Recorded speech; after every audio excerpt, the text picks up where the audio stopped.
Las opiniones y comentarios vertidos en este programa no son responsabilidad de TV Azteca, sino de quien los emite.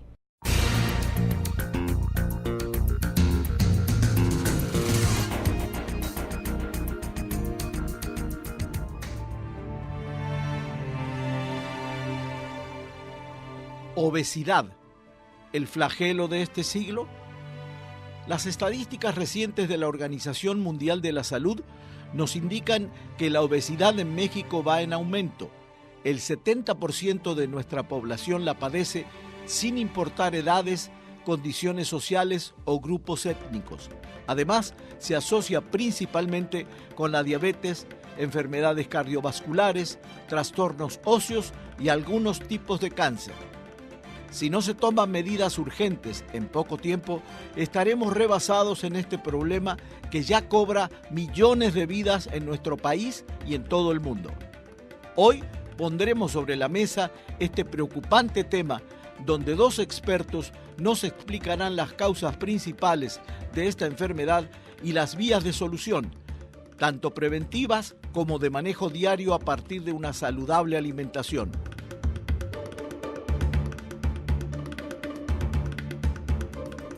Buenas noches y bienvenidos a un nuevo programa donde pondremos aquí sobre la mesa un tema de interés general. Hoy es un programa especial, entre otras cosas, porque quiero darle la bienvenida a la nueva coworker o co-conductora o conductora principal, Carla González. Muchísimas gracias, señor Ciccone. La verdad es que es un gran honor estar sentada aquí junto con usted y bueno, dejarme acompañarlo y sobre todo seguir aprendiendo de estos temas tan importantes y que preocupan también a nuestra población. Así, de eso se trata, que el programa, de que traigamos gente experta como la que tenemos esta noche. Así que bueno, vamos a ver, primero les doy las gracias, doctor, por estar aquí. Vamos a, en un breve lapso, platicar un poquito sobre sus currículums, si me permiten, por favor. Doctora Isabel Calvo, egresada de la Universidad Autónoma de Sinaloa con especialidad en docencia y además cuenta con una maestría en nutrición clínica. Laboró en Hospital General de Tijuana en el Departamento de Nutrición Clínica, además de Medicina Interna desde 2008. Es docente en Facultad de Medicina desde hace 11 años, vocal del Colegio Nacional de Nutrición y Terapia Nutricional. Además, es socia actual del Colegio Nacional y Federación Latinoamericana de Terapia Nutricional, Nutrición Clínica y Metabolismo. También nos acompaña el doctor Arturo Jiménez Cruz, médico endocrinólogo con maestría en nutrición y doctorado en medicina. Egresado de la Universidad Nacional Autónoma de México, Universidad Autónoma de Barcelona, King's College de Londres y en el Hospital General de Newcastle upon Tyne de Inglaterra. Es miembro de la Academia de Ciencias, tiene el reconocimiento más alto en el Sistema Nacional de Investigadores y profesor de tiempo completo de la Facultad de Medicina y Psicología de UABC desde hace más de 30 años, donde actualmente también es director. Su principal línea de investigación se enfoca en los determinantes biológicos, sociales y económicos de la obesidad y la diabetes. Línea en la que ha publicado más de 200 artículos científicos, más de 20 capítulos de libro y 7 libros. Bueno, iniciamos este programa después de conocer quiénes son nuestros invitados de esta noche. Como siempre, gente prestigiosa y gente experta en el tema que vamos a tocar hoy, que lo titulamos flagelo. No sé si exageré, doctor, pero le puse flagelo de este siglo porque sí, realmente me parece que es un problema serio. La primera pregunta que dejo aquí sobre la mesa es: ¿qué tanto tiene que ver la cuestión hereditaria en la obesidad y cómo podemos prevenirla si es que la cuestión hereditaria no pesa más? Bueno, la genética pesa mucho. Eso es algo que creo que debe de quedar claro. Especialistas hablan de entre un 30 y 70%. Y luego hay otra parte que se llama la epigenética, que es algunos trastornos que se dan en los cromosomas durante el embarazo. No se ha cuantificado, no se ha identificado cuánto es el peso realmente de la genética, pero se considera que en la medida en que el problema de obesidad es mayor, la genética pesa más, al grado de que si una persona es demasiado obesa puede llegar a pesar el 90-95%. pero también hay aspectos ambientales. Y estos aspectos ambientales empiezan desde el embarazo. Empiezan desde el embarazo porque hay unos factores que están asociados a ello. Dentro de esos factores ambientales está la ganancia excesiva de peso durante el embarazo, la diabetes gestacional, la desnutrición y la obesidad. También, ya luego en el periodo postnatal, está la desnutrición, la ganancia excesiva de peso durante los primeros 2 años y una serie de exceso de alimentación durante los 2 años. Entonces, de tal manera que una persona puede estar predeterminada a tener obesidad a los 6 años, a los 8 o a los 30, ya tiene una predeterminación de más del 80-90% antes de los 4 años. Por eso es tan importante iniciar la prevención a partir de antes del embarazo, porque las mujeres obesas tienen más riesgo de que sus hijos tengan obesidad. Y en ese periodo de la mujer embarazada es importante la parte alimenticia, la parte nutricional, doctora. Claro, es importante, como menciona el doctor, hacer un tamizaje, un diagnóstico de cómo se encuentra la mujer antropométricamente o hacer un diagnóstico nutricional y con eso valorar la ganancia de peso que debe tener durante el embarazo. Como bien menciona el doctor, si la paciente está en un peso normal, pues tiene una ganancia hasta de 12, alguna literatura dice 16 kilos, dependiendo de la complexión de la paciente.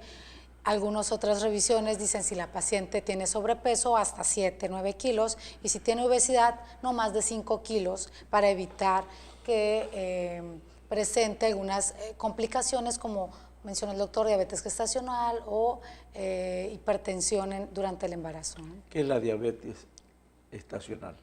La diabetes gestacional es el incremento de la glucosa, del azúcar que se presenta durante el embarazo y eso puede ser un factor para que se complique dicho embarazo como un embarazo prematuro, un parto prematuro o un niño obeso, ¿no? ¿Y hay riesgo de que quede la diabetes en la paciente? ¿O desaparece cuando...? En algunos casos puede desaparecer y en algunos casos continúan pacientes con las glucosas elevadas, se hace una monitorización con el especialista que es el internista o el ginecólogo y nutrición y puede ir disminuyendo. No sé, doctor, si usted tenga otra opinión. Sí, la definición de diabetes gestacional es aquella que se da durante el embarazo. Durante la gestación. Durante la gestación. Por eso de gestación. Y se termina con la gestación. Okay. Lo que hace que aumente el riesgo de esa mujer de tener posteriormente diabetes.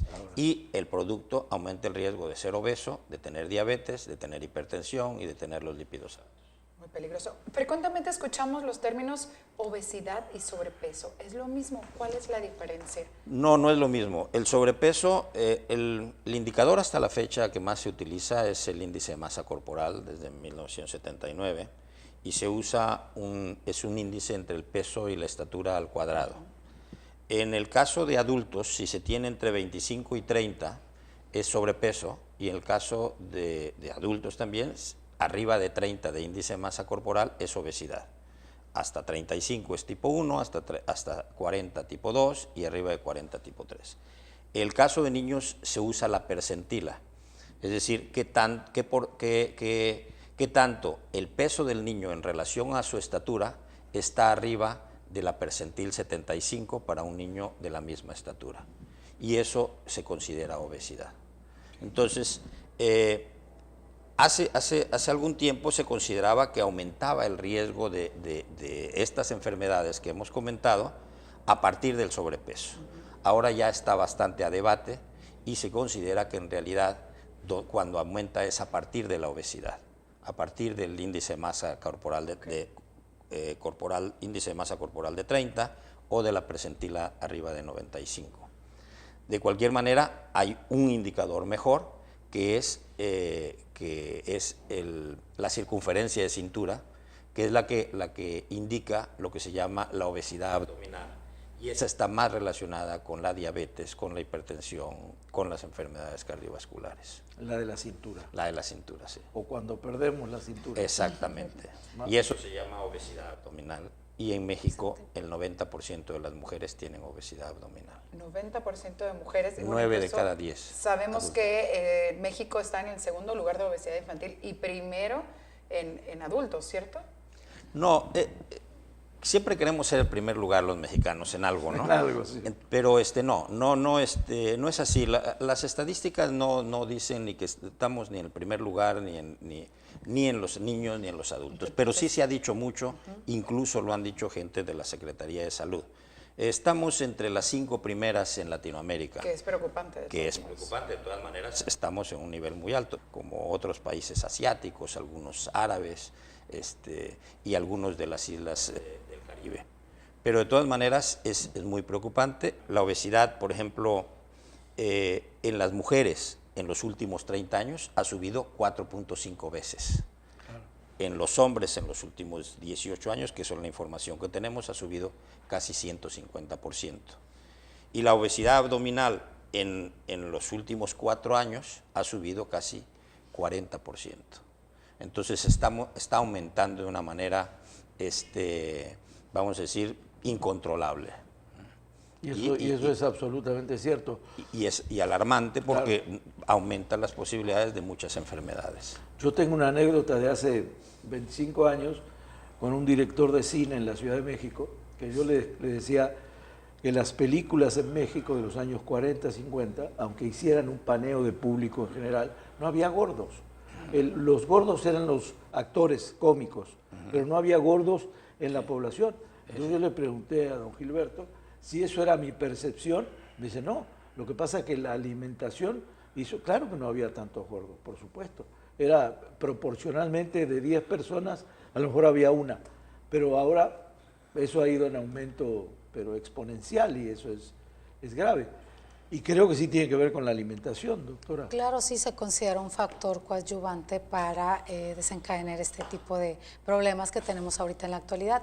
Por ejemplo, hoy en la consulta del Hospital General teníamos 10 pacientes citados y 7, el diagnóstico fue obesidad o síndrome metabólico, ¿no? Que el síndrome metabólico le llamamos cuando se presentan ya las otras enfermedades que mencionaba el doctor, ese aumento de la glucosa, el colesterol, el incremento en el perímetro abdominal, que es muy característico, ¿no? Entonces, ¿qué ha cambiado? ¿Es nuestro estilo de vida, la manera de alimentarnos, o por qué es que ahora hay gente que presenta más obesidad? Hay un estudio que lanzó el Instituto Nacional de Salud Pública y decía que ahora tenemos más niños y más adolescentes obesos, y unos factores que mencionaban era la sobrepoblación, menos áreas verdes, inseguridad, si los niños no salen a jugar, pues están más tiempo conectados a ciertos juegos, ¿no? Que están provocando más sedentarismo. ¿Pero comíamos menos grasa, por ejemplo, hace 40 años? ¿O? Sí, comíamos menos grasa, pero no se puede, y comíamos menos azúcares, y teníamos más actividad física. Esto lo recomendaba ya Hipócrates, ¿no? Que deberíamos de tener una vida más saludable, o sea, no es tan nuevo. Pero también vivíamos menos, y también había menos mortalidad infantil, ¿no? Entonces hay muchos niños que hubiesen muerto porque no los vacunaba, por ejemplo, o porque había más desnutrición. Entonces sí hay a estos aspectos de tipo, vamos a decir, ambiental, como es la actividad física y como es la alimentación, pero también otros aspectos que son la mejor atención, cobertura de salud y la mejor vacunación y algo de la mejor alimentación, ¿no? Entonces, y eso ha aumentado la esperanza de vida. Y la obesidad, la prevalencia mayor de obesidad se da entre 55 y 60 años, ¿no? Antes, vamos a decir, en la época de la revolución, la esperanza de vida era 30 años, ¿no? Claro, sí. Y ahora estamos ya llegando casi a 80 años. Claro. Entonces, esto va aumentando también la obesidad. ¿Por qué? Perdón. ¿Por qué a los mayores nos cuesta más trabajo adelgazar?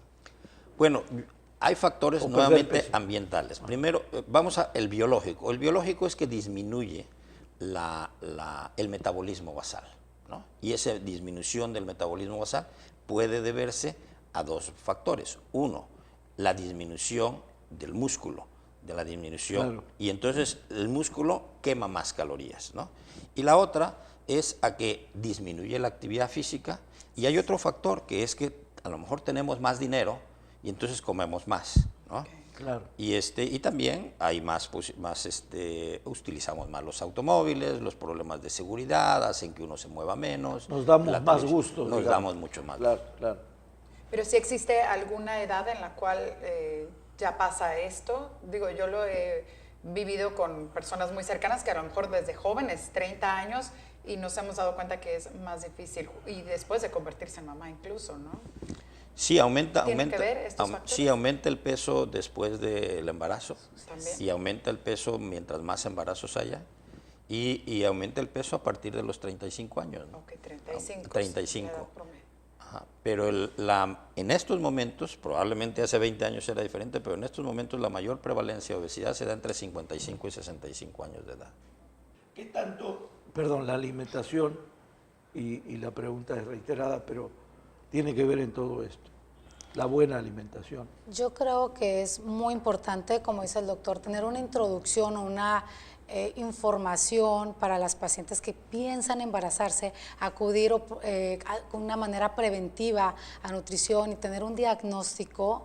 Eso nos puede dar como la oportunidad de tener una ganancia ponderal adecuada y tener, como dice el doctor, la ganancia esa de peso que vas a tener durante el embarazo, solamente que sea lo necesario, ¿no?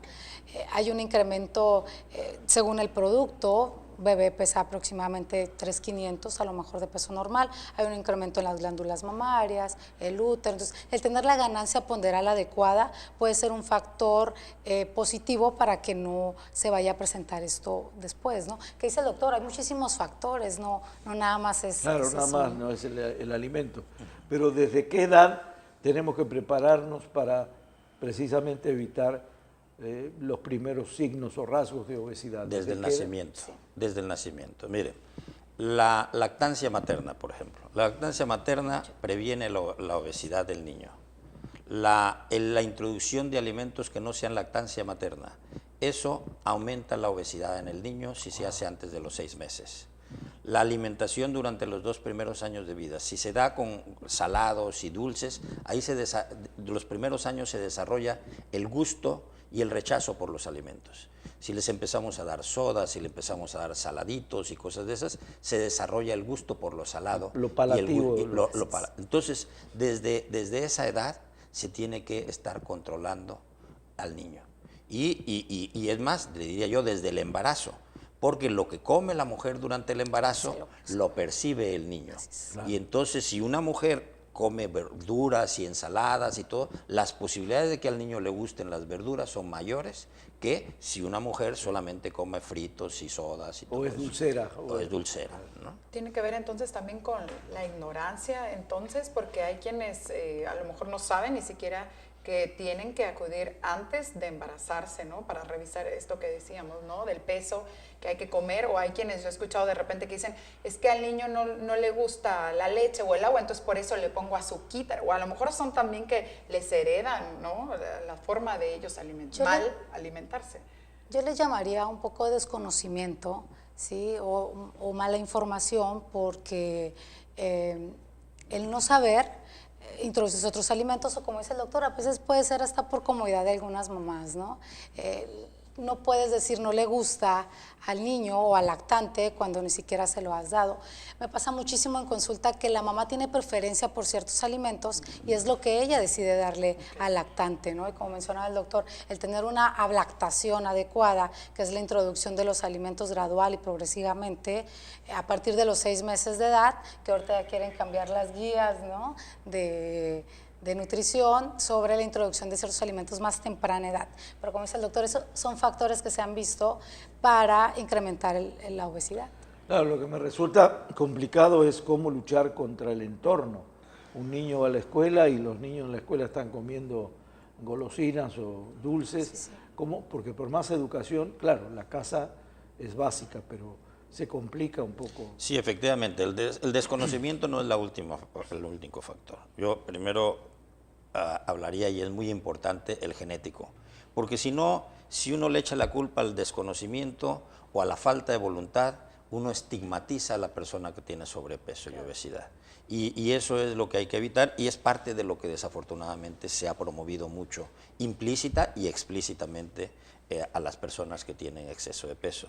Entonces hay un entorno que te lo da los vecinos, los padres, los abuelos, los líderes, lo que ves en la televisión, los políticos, ¿no?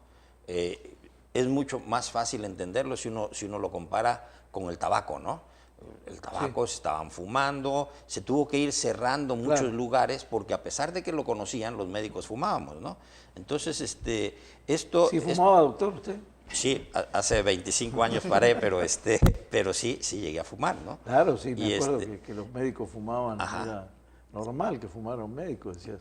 Yo me acuerdo, cuando hice la residencia en Barcelona y era todos, 8 o 9, todos estábamos fumando, ¿no?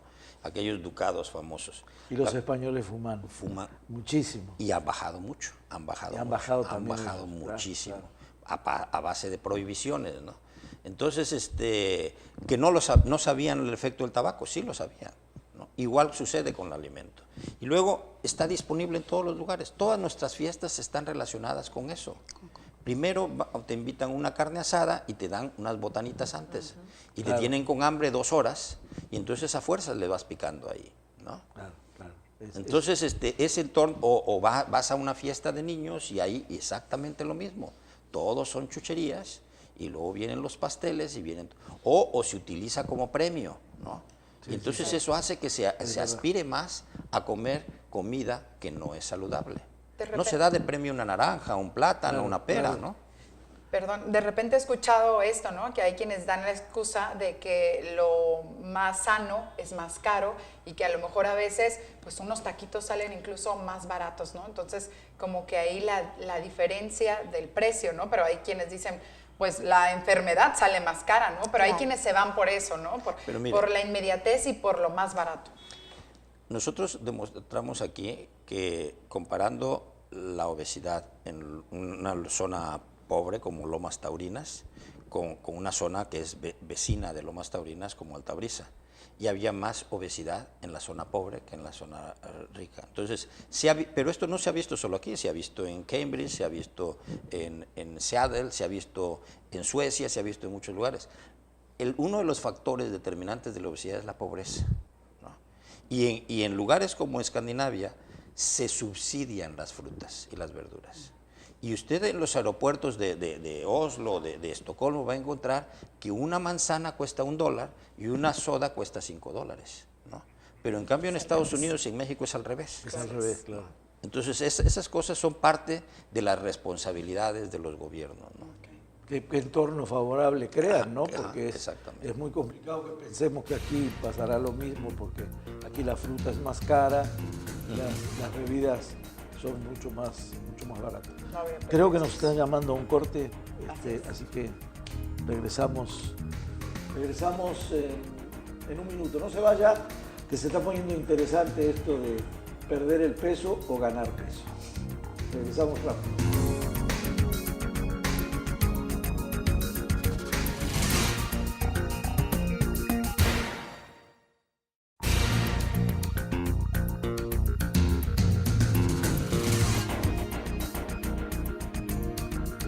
Gracias por continuar con nosotros. Seguimos en Sobre la Mesa hablando sobre la obesidad, un tema muy importante, obviamente que nos preocupa no solamente a los adultos, sino ahora también a los niños. Doctora, gracias. Doctor, también por continuar con nosotros. ¿Por qué de repente nos preocupamos solo por la apariencia física o ahí cuando ya no te cierra la prenda, el vestido, el pantalón? Es cuando ya dices, ya tengo que bajar de peso. Claro. ¿Por qué no nos preocupamos desde antes en decir, a lo mejor me estoy alimentando? Yo soy uno, ¿eh? Yo soy el primero que me preocupo cuando la pues ropa todos. Sí, de hecho, es uno de los primeros comentarios Claro, que llega claro. el paciente a consulta y te Preocupado, ¿no? dice, Porque ya no es se que ve". ya me di cuenta porque ya no me queda igual mi ropa, ¿no? Entonces, cuando debe de ser, como mencionas, preventivo, o estar haciendo una evaluación continuamente, a lo mejor cada 6 meses, monitorizar, así como llevamos al paciente el niño sano, que lo llevamos a consulta, que lo revisa el pediatra, a evaluar su crecimiento y su desarrollo, pues de una vez pasarlo a nutrición. Ahorita ya estamos trabajando de manera más interdisciplinaria y las diferentes especialidades ya estamos trabajando de la mano, ¿no? Doctor, cuando hablamos de las enfermedades que derivan de la obesidad, ¿exageramos o es una realidad tangible, digamos? No hay una realidad, hay evidencias científicas muy fuertes, altas, que demuestran que la obesidad aumenta la prevalencia de la diabetes, aumenta la frecuencia y la prevalencia de hipercolesterolemia, del colesterol alto, de hipertensión arterial, ¿no? De algunos tipos de cáncer. Eso me llamó la atención cuando leí un poco sobre las causas y algunas otras enfermedades, pero del infarto de miocardio, por ejemplo. Y hay algunos estudios que demuestran, no todos, no son consistentes, pero que hay menor esperanza de vida, ¿no? Entonces, sobre todo en las personas que tienen mayor índice de masa corporal arriba de 40, claro, ¿no? claro. Que son las que tienen mayores factores de tipo genético, ¿no? Pero sí, la diabetes es una de las enfermedades que en México, que causa mayor mortalidad en México. Y en México tenemos, vamos a decir, tenemos una mortalidad por X número por 100,000 habitantes, 60 veces más que en Bielorrusia. 6 veces más, 7 veces más que en España, 6 veces más que en Estados Unidos, 5 veces más que en Chile. Es más, somos la mayor mortalidad por diabetes de toda Latinoamérica, ¿no? Nos sigue Guatemala, pero como un 40% más bajo. Entonces, el impacto que tiene, y cuando hablamos de mortalidad, también estamos hablando de otras enfermedades que causa la diabetes antes de que se mueran, como son accidentes cerebrovasculares, claro, como son problemas de impotencia, insuficiencia renal, necesidad de diálisis, neuropatías, pérdida de miembros. Entonces es enorme. Infarto de miocardio, la primera causa de infarto de miocardio es la diabetes. Entonces, esa relación obesidad, diabetes y las consecuencias de la diabetes está muy bien demostrada. Y eso es lo que hace más alarmante pues el crecimiento de la obesidad. El tipo de cáncer también, dijo usted que Sí, hay algunos tipos de cáncer como el cáncer de mama, el cáncer de próstata, el cáncer de colon, ¿no? Esos son los 3 más frecuentes, pero el cáncer de endometrio, el cáncer de ovario, ¿no? Son los cánceres que más frecuentemente se asocian. Pero cuando hablamos, por ejemplo, de cáncer de mama, la primera causa de muerte por cáncer en las mujeres es mama, ¿no? Entonces, cuando hablamos de cáncer de próstata es como la segunda causa de muerte en el hombre. Entonces, estamos hablando de las primeras causas de cáncer que se asocian a obesidad, ¿no? Directamente. Ahorita Adelante, que doctor, mencionaba adelante. el doctor anteriormente la lactancia, ya se considera que podemos disminuir el riesgo del SEA de mama y del cáncer cervicuterino si tenemos una lactancia bien con los bebés, ¿no? Que la mamá dé durante los primeros 6 meses de vida del bebé lactancia exclusiva. ¿Cuáles pudieran ser, ahorita retomando esto que decía, doctor, de todas estas enfermedades, qué tipo de estudios a lo mejor nos deberíamos hacer para prevenir? O sea, más allá del, es que a lo mejor pues me queda un poquito más ajustado el vestido, pero no pasa nada. ¿Qué tendríamos que hacer regularmente pues para darnos cuenta que hay mucho riesgo en nuestra salud, no solamente de la obesidad, sino de todas estas enfermedades que va a causar? Mire, una medida muy fácil es la circunferencia de cintura a la altura del ombligo. Si la mujer tiene arriba de 82 centímetros, ya quiere decir que tiene riesgo. Si tiene arriba de 92, mucho riesgo. Si el hombre tiene arriba de 88, tiene riesgo. Si es arriba de 102, ya es mucho riesgo. Esa es muy sencilla. Ya con eso. ¿no? Eso con un simple... con un simple, una Cinta. cinta métrica, Cinta. ya con eso usted puede saber qué riesgo tiene y qué necesita, por lo tanto, tomar medidas como son actividad física, cuando menos 30, 40 minutos diarios, cuando menos 5 días a la semana, y alimentación saludable, que debe de estar basada en frutas y verduras sobre todo, y reducción de carnes rojas, ¿no? ¿Son tan dañinas las carnes rojas? Sí, tiene. Y bueno, en un lugar como México, pues todas las chucherías, ¿no? Todos los Comida rápida. La parafernalia. La parafernalia que comemos, las bolsitas, todo lo que viene en las bolsitas, que además tiene exceso de sal, exceso de grasa, exceso de carbohidratos, ¿no?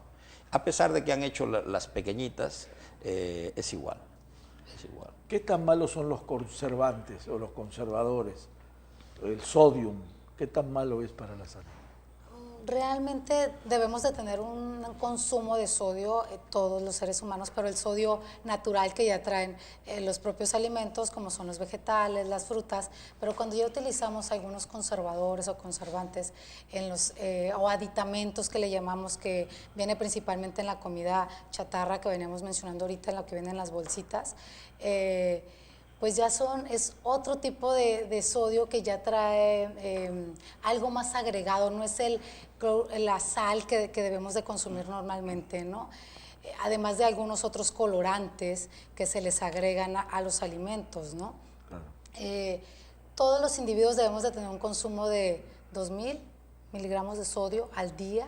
Y es una manera que educas también al paciente en la consulta, de estar revisando la etiqueta, claro, y le informas cuánto debe de consumir al día y qué es los ingredientes de los que nos tenemos que cuidar, ¿no? Pero sí se consideran pues bastante bien. Yo sé que para mucha gente, bueno, para toda la mayoría, la palabra dieta asusta, incomoda. Nadie se quiere poner a dieta. Claro. Pero cuando vemos que son casos extremos o casos que ya nos medimos la cintura, como dice el doctor, dice, bueno, hasta aquí, sin el ánimo de que me dé una receta por ahora en el programa, pero ¿cómo debemos, en qué debemos cambiar nuestra alacena? En un inicio mencionábamos que es un poco complejo el decir el niño que va a la escuela y los demás compañeritos están consumiendo, o que la cooperativa que está en la escuela, ¿sí? No podemos cambiar de un día para otro el estilo de vida. Yo siempre le digo a los pacientes, tienes que modificar tu estilo de vida. Claro. Y esa palabra dieta la vamos a cambiar por régimen de alimentación, que debemos de tener todos. Sí.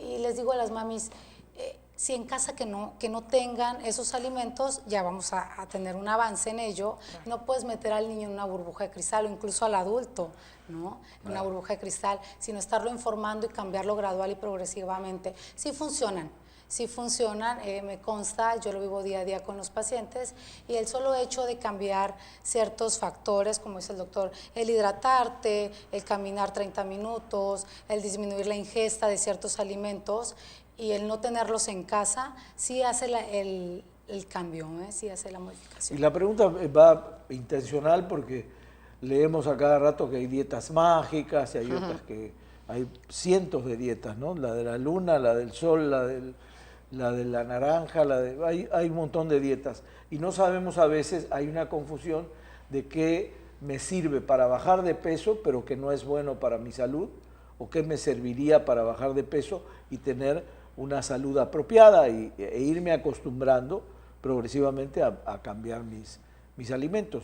¿Ustedes en ese sentido guían al paciente para que no sea tan brusco el cambio? Sí, el cambio, yo siempre les digo, es gradual y progresivo. Existen unas leyes de la alimentación que se les llaman cuando es equilibrada, suficiente, necesaria, inocua, variada, ¿no?, al paciente, y tratas de incluir todos los grupos de alimentos que deben de existir, como son las frutas, las verduras, principalmente mencionaba el doctor, las semillas, donde metes semillas con proteína, sin proteína, leguminosas, algunos cereales, algunos tubérculos, grupo de carnes, alimentos de origen animal, porque tenemos que tener el consumo de ello siempre y cuando sea equilibrado. Hay alguna literatura que dice, es importante consumir 1 gramo por kilo por día de proteína, de peso ideal del individuo, ¿sí? e ir agregando, y si tenemos intolerancia a algunos alimentos, pues los quitamos o los modificamos la cantidad, ¿no? Pero, Se sataniza, por ejemplo, el azúcar. Que el azúcar, ni un gramo de azúcar. Y tampoco sé si eso es real, doctor. Precisamente, yo creo que en Inglaterra, por ejemplo, se come mucho azúcar.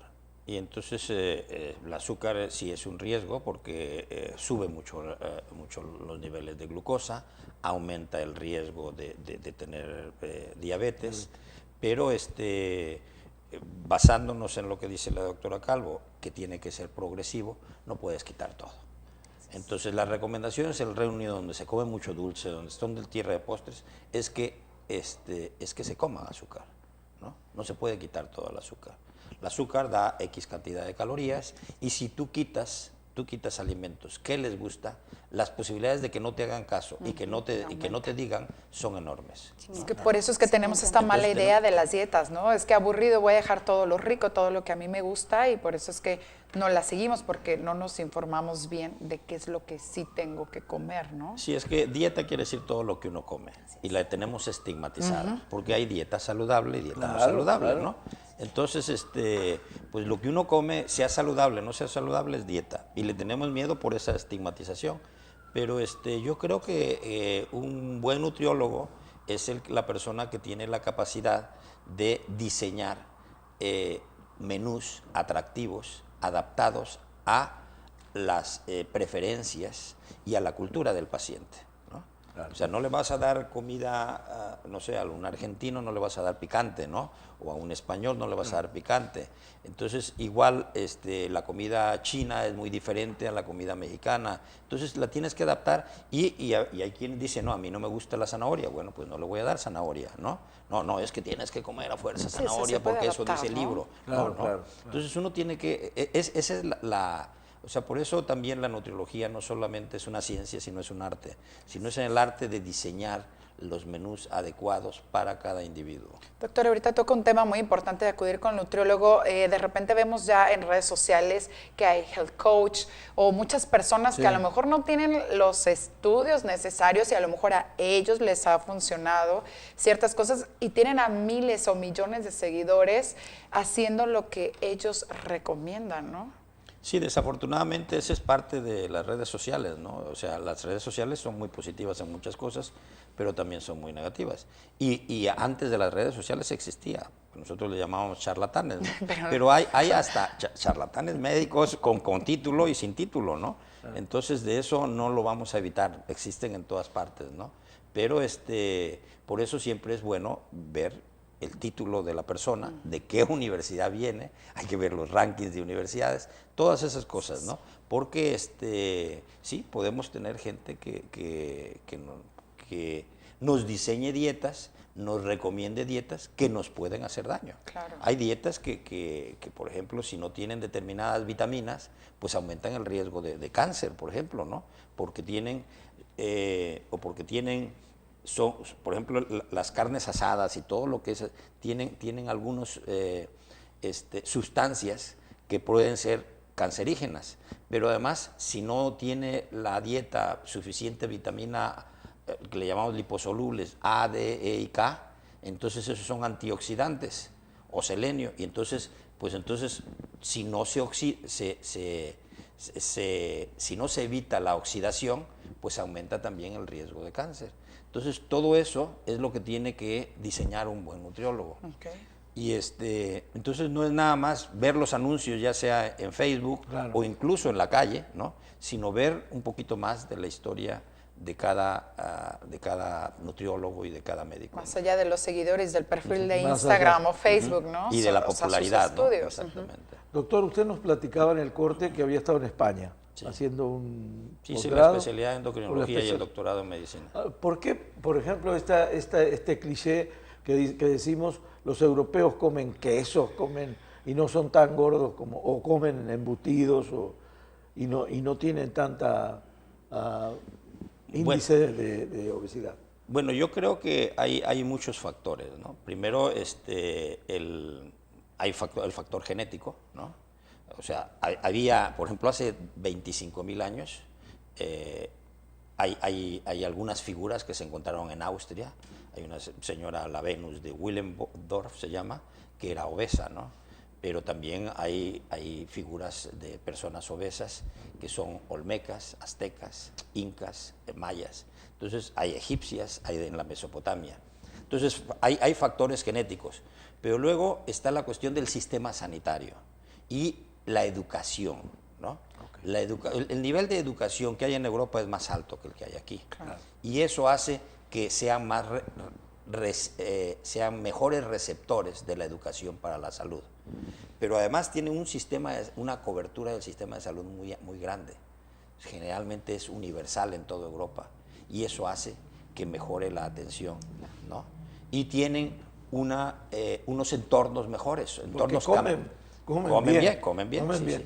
Y tienen entornos caminables. O sea, todos salen y pueden caminar a todos lados. Usted vive en cualquiera de esas ciudades, va y puede caminar por todos lados, además de que tienen parques, tienen todo eso. Entonces, eso es algo que no se ve en cualquier lugar, ni en los Estados Unidos, ¿no? De hecho, en los Estados Unidos quieren regresar a las escuelas caminables tipo europeo, porque todo ese boom que hubo en los 80s, 90s y 2000 de las zonas suburbanas no son caminables, ¿no? Claro, hay que ir en carro. Entonces lo que están tratando es de irse nuevamente a los centros de las ciudades, copiando ese entorno que tienen las ciudades caminables. Entonces puede ser eso. También tienen otra cosa que tienen ellos y que no tienen los americanos y los mexicanos, que es no comen entre horas, no están comiendo chucherías, ¿no? Ni comen mucho menos sodas que aquí, pero en cantidades. O sea, los países que más comen soda, el país que come más soda por número de habitantes es México, el segundo lugar es Estados Unidos. Y allá las sodas son así, ¿no? Son muy chiquitas. Son muy pequeñas y valen más que una buena botella de vino, ¿no? Sí, es verdad. Entonces, y el agua es gratis, ¿no? Entonces, todo eso facilita que tomen la actividad física, la alimentación, que tengan menos obesidad. Así todo ha aumentado. Sin embargo, ha aumentado más entre la población migrante. En la población migrante de América Latina, de África. Llevamos las malas costumbres. A Suecia, en Alemania, a todos esos lugares, ha aumentado mucho la obesidad, pero mucho de la población migrante. Doctora, ¿existe el régimen o la dieta ideal? Yo creo que hay que individualizarlo, dependiendo del individuo, si hay una enfermedad agregada, dependiendo del tipo de edad también. Como te les decía, en los niños hay que promover un crecimiento y un desarrollo adecuado sin que se presente el riesgo del sobrepeso u obesidad. Depende si está embarazada la mujer, si está en gestación o no, depende del grupo de edad, ¿no? Y de actividad que también hagan. Ahorita que menciona, doctora, a los bebés, de repente vemos a un niño gordito y creemos que es sinónimo de que está sanito. O, ay, qué bonito niño gordito, y ya no se preocupan los papás, por decirlo, pues hasta que ellos ya crecen, a lo mejor que ya son adolescentes, dicen, pues el niño gordito no está bien, ¿no? A lo mejor, o no está correctamente sano, ¿no? No se alimenta bien. O sea, seguimos trayendo esto desde pequeños, ¿no? O incluso las abuelas, ¿sabes? Que hay que darles mucho a los nietos de comer para que estén sanos, ¿no? Aunque eso ya cambió o sigue igual. Todavía sigue igual existe. el hecho, no tanto como existía antes, Como porque antes, sí. antes existía en la clase media y clase alta, ahora menos, pero de todas maneras sí me ha tocado población de clase media y alta que dice, si le ves el peso, está con el peso ideal, no, debe de pesar un poquito más. Y hemos hecho estudios incluso en médicos y en pediatras que perciben con el peso más bajo de lo que realmente tiene. Y entonces, y los padres también. Entonces hay una percepción de que tienen menos peso de lo que tienen. Y entonces, les dan comida para que engorde. Yo creo que esta es una hipótesis, no está probado, pero creo que el origen de que los niños gorditos eran más saludables y todo, tiene que ver con que hace 40, 50 años los delgaditos se morían por desnutrición. Claro, esa es una buena explicación. Y entonces, pues la gente quería que comiera para que no murieran, porque en esa época, en los 30, se moría el 50% de niños, ¿no? Incluso en las clases medias. Yo creo que actualmente todavía hay lugares en Chiapas, en Oaxaca, que mueren el 30, 40% de niños. Entonces, ¿quiénes son los que mueren? Los que están delgados. Claro, entonces quieren tenerlo. Y entonces eso se ha ido transmitiendo de generación en generación. Y esto muchas veces incluso es algo que sufren en Estados Unidos. Porque las abuelas están en México. Le dicen, no, el niño está muy delgado, dale de comer. No, se va a morir. No. Entonces, eso va a ser algo que por generaciones va a ir cambiando. Tenemos que cambiar ese chip, digamos. Sí. Doctora, nos queda poco tiempo. Me gustaría, de programa obviamente, me gustaría que nos diera algunos tips interesantes para prevenir obesidad, ya sea desde un niño hasta un adulto que tenga que consultar a un médico y no se siga pasando recetas entre amigos. Sí, yo creo que es importante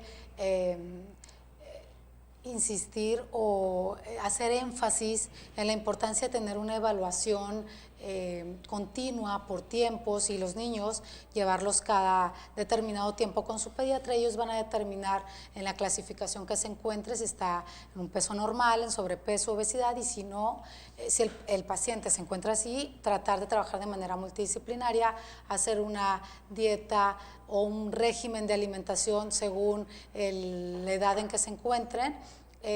Invitarlos a hacer actividad física, tomar el agua suficiente, dormir el tiempo necesario de cada quien, porque eso se divide por edad, son las horas que debemos de dormir. Así como disminuir los juegos ahí con los niños e invitarlos más a hacer actividad física. No necesariamente se tienen que ir a un parque, en su casa. Yo les doy el ejemplo que pueden saltar la cuerda, jugar algún tipo de juego que jugamos anteriormente, ¿no? Trabajar de manera multidisciplinaria con todas las especialidades para tener un diagnóstico certero y oportuno, ¿no? Pero como bien lo decía, especializado, ¿no? Para cada uno, porque de repente sí copiamos a lo mejor lo que la vecina o a mi prima o a mi hermana le ha funcionado. Sí, ¿no? Pasa muchísimo de que a veces la hermana hizo un tipo de dieta y se lo pide la vecina o la prima para llevar el mismo, y como dice el doctor, a lo mejor se encuentra con ciertas deficiencias la paciente y no es la dieta adecuada para ella, ¿no? Entonces, individualizar, hacer un diagnóstico y acudir con las personas profesionales. Doctor, ¿qué recomendaciones nos deja así, sin que sea una receta? Bueno, yo creo que lo primero es que los padres, los tíos, los abuelos deben ser buenos ejemplos. Claro. Si quieren que hagan ejercicio, hay que hacer ejercicio. Claro. Si quieren que no estén sentados, no hay que estar sentados. Si quieren que coman saludable, tienen que comer comida saludable. Eso yo creo que el ejemplo es importante. Y la segunda es no estigmatizar, no darle calificativos de falta de voluntad, de flojos, de muchísimas cosas que se le dicen a las personas que tienen sobrepeso o obesidad, porque probablemente más del 90% se debe a su voluntad. Se debe a factores genéticos, a factores que se dieron antes de los 4 años o al entorno que ha hecho toda la sociedad. Entonces es injusto y no es productivo, ¿no?